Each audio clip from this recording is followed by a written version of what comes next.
వార్తల్లో ఒక చిన్న విశేషంగా అందరూ భావించారు. చాలామంది మీడియా మిత్రులు కూడా నేను ఒక ట్వీట్ చేసిన తర్వాత మీడియా మిత్రులు కూడా కొంత క్లారిఫికేషన్ అడుగుతూ ఉన్నారు, కొంత మాట్లాడమని కూడా అడుగుతూ ఉన్నారు. దాన్ని దృష్టిలో పెట్టుకొని ఈరోజు ఈ బయట ఇద్దామనే ఉద్దేశంతో మిమ్మల్ని అందరినీ పిలవటం జరిగింది. అదేమిటంటే ప్రశాంత్ కిషోర్ నోన్ యాజ్ పీకే గత ఎన్నికల్లో వైఎస్ఆర్ కాంగ్రెస్ పార్టీకి వ్యూహకర్తగా పనిచేసినటువంటి బీహార్కు చెందినటువంటి ప్రశాంత్ కిషోర్ ఈరోజు లోకేష్ని తెలుగుదేశం పార్టీని కలిశారని, ఆయన వ్యూహకర్తగా వారికి ఉండబోతున్నారనేటువంటి వార్త మీడియాలో వచ్చింది. ఆయన్ని రిసీవ్ చేసుకోవడానికి కూడా లోకేష్ అనే వ్యక్తి చంద్రబాబు నాయుడు గారి కుమారుడు వెళ్ళటం కూడా జరిగింది. దీన్ని చూసినప్పుడు కించిత్ ఆశ్చర్యం కలుగుతుంది. ఎందుకంటే గతాన్ని ఒకసారి మనం గుర్తు చేసుకోవాలి. ప్రశాంత్ కిషోర్ ఒక స్ట్రాటజిస్ట్, వ్యూహకర్త. దేశంలో అనేక రాజకీయ పార్టీలకు ఆయన పనిచేసినటువంటి సందర్భాలు ఉన్నాయి, పని చేస్తాడు కూడా. అతను వృత్తే అది. గతంలో వైఎస్ఆర్ కాంగ్రెస్ పార్టీకి వ్యూహకర్తగా పనిచేశారు. నేను ఇక్కడ చాలా స్పష్టంగా చెప్పదలుచుకున్నది ఏమిటి అంటే, ఆయన వ్యూహకర్తగా పనిచేసిన రోజుల్లో ఇదే లోకేష్, ఇదే చంద్రబాబు నాయుడు ఆయన గురించి ఏమి కామెంట్ చేశారు, ఏమి మాట్లాడారు అనేది ఈ సందర్భంలో గుర్తు చేసుకోవాల్సినటువంటి అవసరం ఉన్నదని నేను భావిస్తా ఉన్నా. తెలుగు ప్రజలు కూడా దాన్ని గుర్తుపెట్టుకోవాలని ఈ సందర్భంగా చెప్పదలుచుకున్నాను. ఆయన పీకే కాదు, బీడీ అన్నాడు చంద్రబాబు నాయుడు గారు.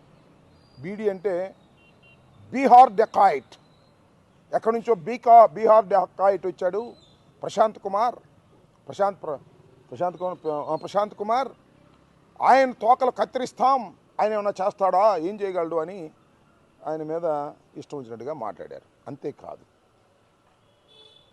కోడికత్తి గురించి, లేదు బాబాయిని హత్య చేసిన సందర్భాల గురించి, ఇవి గురించి మాట్లాడుతూ మత కల్లోలాలు సృష్టించారు, హత్యలు చేయించారు. ఇవన్నీ కూడా బీహార్ నుంచి వచ్చినటువంటి బీహార్ డెకాయిట్ ప్రశాంత్ కిషోరే చేయించాడు అని సాక్షాత్తు నారా చంద్రబాబు నాయుడు గారే చాలా స్పష్టంగా చెప్పాడు. ఈ లోకేష్ కూడా అప్పుడు మంత్రిగా ఉన్నాడు. ఆయన కూడా ఏం చెప్పాడంటే, ఈ ప్రశాంత్ కిషోర్ అనే వ్యక్తి వైఎస్ఆర్ కాంగ్రెస్ పార్టీకి నమ్మకం లేక వారిని తెచ్చుకున్నారు అనేటువంటి కామెంట్స్ చేశారు. అవన్నీ ఇప్పుడు గుర్తు చేసుకోవాల్సినటువంటి అవసరం ఉందని నేను చెప్పదలుచుకున్నాను. ఎందుకంటే ఎంతగా చంద్రబాబు నాయుడు గారు, లోకేష్ గారు దిగజారిపోతారో గుర్తుపెట్టుకోండి. అవసరమైతే ఎలా కాళ్ళు పట్టుకుంటారో గుర్తుపెట్టుకోండి.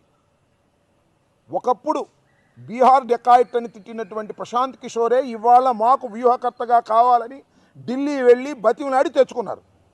అంటే వారికి ఆ కాన్ఫిడెన్స్ లేదని కూడా ఈ సందర్భంగా నేను మనవి చేస్తున్నా. ప్రజలకు కూడా అర్థమై ఉంటుందని నేను మనవి చేస్తున్నా. అందువల్ల నేను చాలా స్పష్టంగా చెప్పదలుచుకుంది ఏంటంటే, ఆ పీకే అయినా ఈ పీకే అయినా తెలుగుదేశాన్ని బ్రతికించే పరిస్థితి లేదని చాలా స్పష్టంగా చెప్పదలుచుకున్నా. అంతేకాదు, నేను ట్వీట్ చేసిన విషయం కూడా మీ అందరూ చూసే ఉంటారు, మళ్ళా చెప్తున్నా. మెటీరియల్ మంచిది కాకపోతే మేస్త్రి ఏం చేస్తాడు, ఏమైనా చేయగలుగుతాడా? మెటీరియల్ బాగుండాలి కదా దేనికైనా. మెటీరియల్ బాగుంటే మేస్త్రి దాన్ని చక్కగా అమర్చగలుగుతాడు. ఇక్కడ మెటీరియలే సరిలేదు. ఎంతమంది మేస్త్రులు వచ్చినా మెటీరియల్ పనికిరాని మెటీరియల్ని ఏమీ చేయలేరని రాష్ట్ర ప్రజలు, ముఖ్యంగా తెలుగుదేశం కార్యకర్తలు అర్థం చేసుకోవాలని కూడా ఈ సందర్భంగా నేను చెప్పదలుచుకున్నాను. ఇంకా ఏదన్నా ఉంటే డాక్టర్లు అప్పుడప్పుడు ఇది రెండు పనికొస్తారు. డాక్టర్లు ఒకటి వైద్యం చేయడానికి పనికొస్తారు, ఒకటి శవ పంచాయతీ చేయడానికి, పోస్ట్ మార్టం చేయడానికి కూడా పనికొస్తారు.